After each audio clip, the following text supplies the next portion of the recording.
الحمد لله رب العالمين الصلاة والسلام على خاتم النبيين وعلى آله وصحبه أجمعين أما بعد فأعوذ بالله من الشيطان الرجيم بسم الله الرحمن الرحيم قال الله تعالى في سورة الأنفال كدأب آل فرعون والذين من قبلهم كذبوا بآيات ربهم فأهلكناهم بذنوبهم وأغرقنا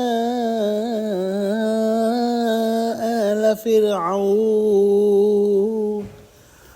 وكل كانوا ظالمين۔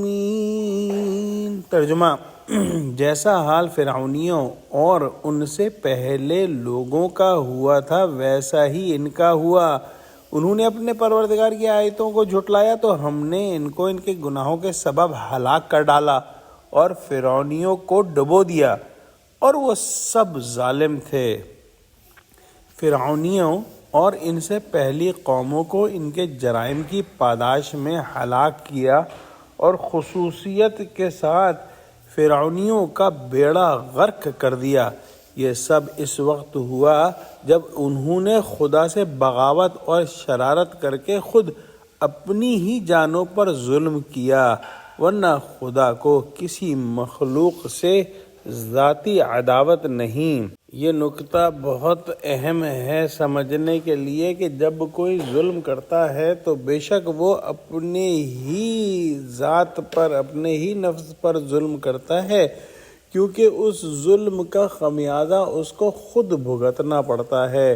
دنیا میں تو جس کے ساتھ ظلم کیا وہ ظلم ہمیشہ ہمیشہ کے لیے قائم نہیں رہے گا، اور دنیا کی مدت تو بہت ہی مختصر ہے، لیکن اس ظلم کی سزا آخرت میں ملے گی جو ہمیشہ ہمیشہ کا ٹھکانہ ہے۔